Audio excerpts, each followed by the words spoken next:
Alright, so welcome back to another video here in Pennsylvania. I think it's time to do another mail time video.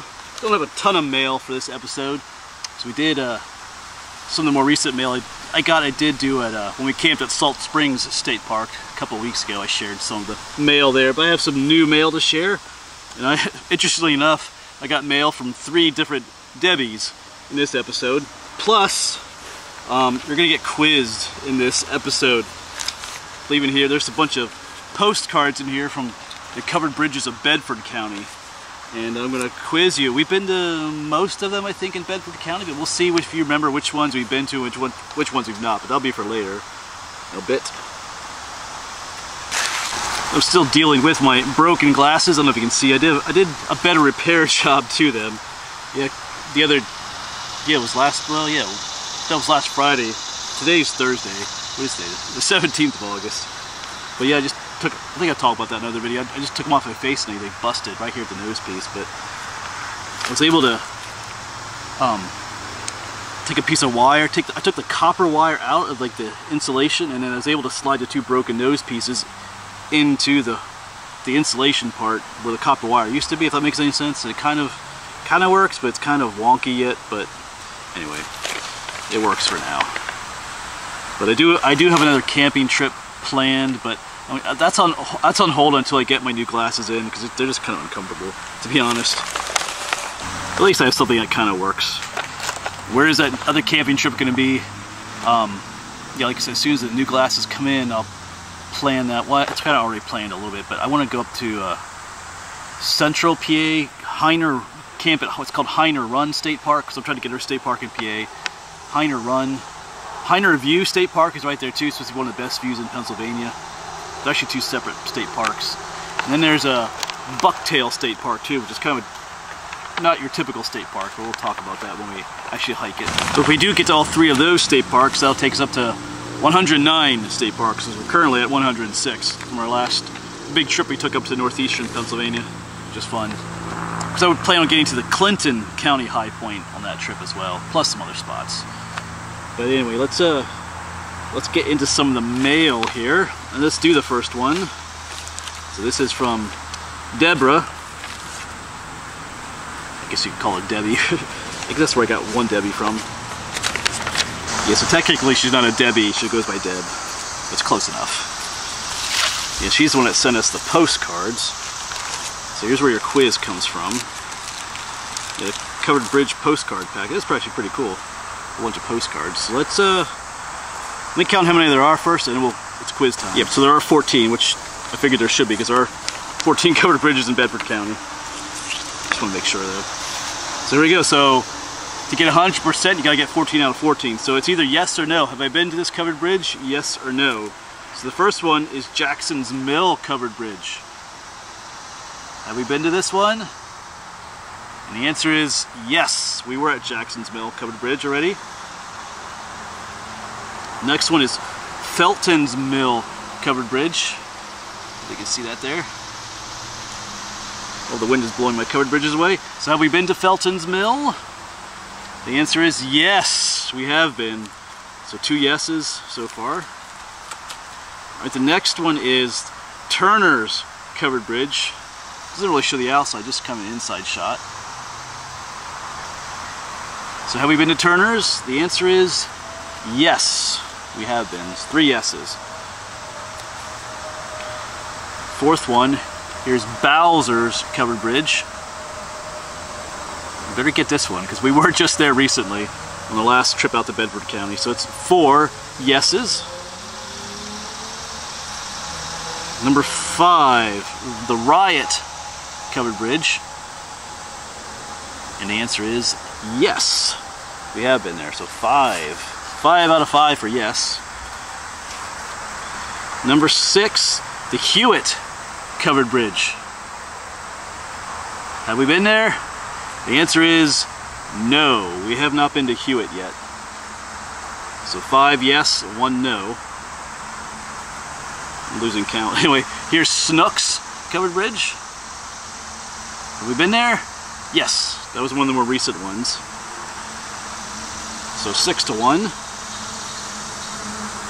Here's the next one, the hairline covered bridge, or her line.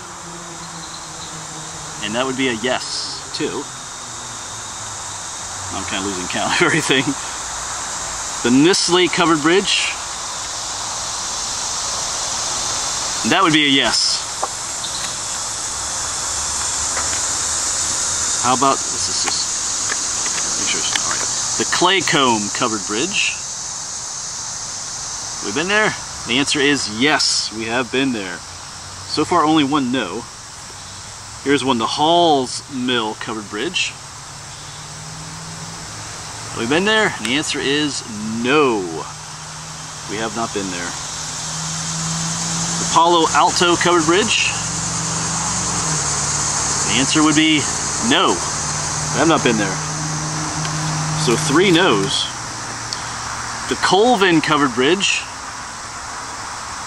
That would be a yes. And then here's Cuppets covered bridge. Better remember that one. We were there at Cuppets.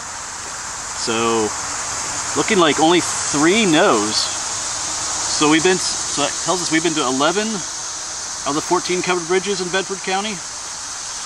Not bad. So thank you, Deb, for those cards. And thank you for the other gift that was inside there too. That was kind of fun, a little quiz. You know, speaking of quiz, you know, I think I mentioned in the previous video that school time is coming up here again. So I'm gonna start doing all that kind of stuff again, quizzing and tests and all that kind of stuff. All right, then I got another card. I got a card from Sandy. Here's what it looks like on the outside. The eagle on there. Yeah, she asked about my address. I think you got it eventually, but my address is on, my mailing address for this channel is on, if you're watching your laptop, it's in the description below the video, and it's also on my About Me page. Like, originally this got sent to somewhere else, not where I live, so it got sent back to her, but then the correct address. So thank you, Sandy, for the card. Then, let's do this. Got 2 packages that kind of go together. These are from Debbie. Let me show this one first. Well, I know she watches my camping videos because she sent me the Bisquick, you know, the pancake mix. I do like to make my pancakes on these videos, and along with that, she sent some maple syrup. So, it came in 2 different boxes. So yes, I'll use it for some future camping videos. Can't go wrong with pancakes. Well, I guess you can if you burn them and stuff like that.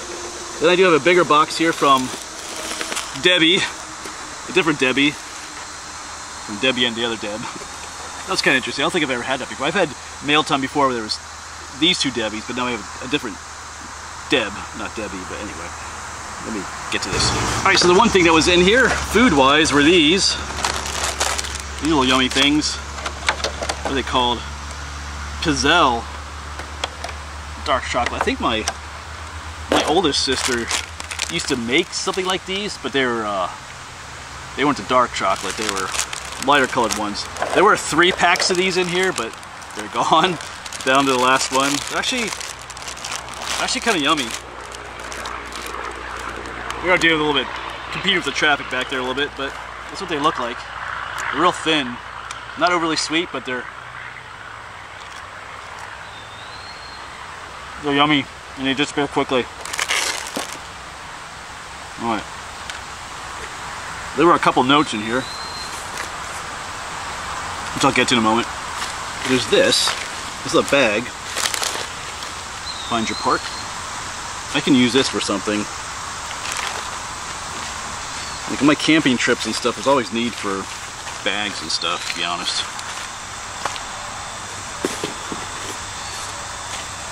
Oh, there's another food item in here. I forgot that. We'll have to try this in a moment.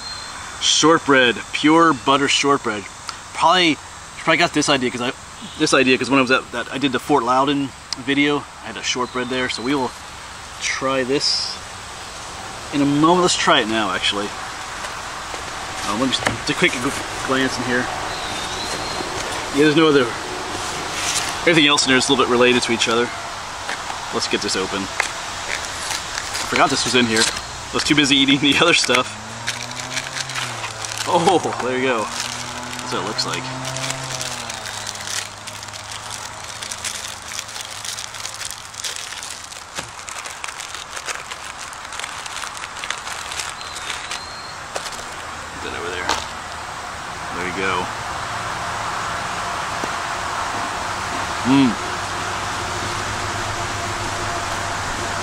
Need some milk or some coffee, but wow, that's good. Reminds me of those Christmas cookies. I forget. Did my grandma make them, or I forget who made them, but like the shortbread Christmas cookies. That's good. Yes, there were several letters in here. Yeah, I'm not gonna. It's pretty private, but I know something pretty awful happened in her life here. And if you're the praying type, you can pray for Debbie. Yeah, just for privacy's sake, I'm not gonna mention what happened, but it's kind of one of those things you don't expect to happen that can really change your life. So, yeah, I would like to say more, but just for privacy, I'm not. But yeah, I feel for you. So, she also has sent me some of the Birds in Bloom magazines. So I like these. Because when I'm done looking at them, I just give them to my mom too. She likes looking at these. There you go. And there are a whole bunch of different journals in here. I'll explain that in a moment. She kind of explains in there too. I use my journals a lot, actually. I mean, actually, at home I have a whole stack of used journals at home. A lot of them are just the cheap, you know, cheap ones you get like the grocery store. Quite a few of these.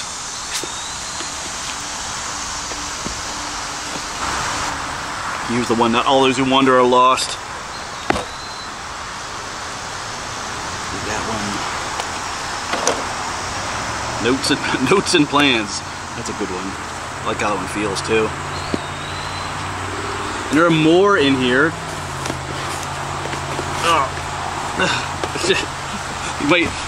You might say, wow, Debbie, all those notebooks, but she explains, oh, there's a pen in that one too. She explains though that she's kind of cleaning house a little bit, going through stuff, and she's a collector of notebooks, and which I don't mind because I am too. So it's nice to know that there are other people out there who just collect notebooks and stuff. So, but she said I could share these with other folks too, which I might end up doing. We'll see. But anyway, I don't mind at all, Debbie. Like I said, I use notebooks a lot. In fact, where's my Jeep? The Jeep back there has. After I leave here, I'm gonna go film another video, and my notes for that video are in that notebook. So I do use notebooks quite a bit. Even these nicer ones. I've shown you some of my other journals I keep for like my county high points, my covered bridges, different journals. So I do use them for stuff like that. Maybe I should. I think at one video I did show them, a bunch of them to you, what I was doing with them. But anyway, I do have plans for them. It'd be cool someday to get some of that stuff published, but we'll see. We'll see what happens. All right. And there was one other thing in this box, which was kind of cool. Look at it. Entomology. It's made to look like an encyclopedia. Butterflies through binoculars. But it's gotten. It looks like a book, but it opens up on the top, and there's more. The teacher survival kit. It's kind of cool. It's got teachery stuff in here. Some more notebooks, teachery stuff, but once again, that will get used. That's kind of cool.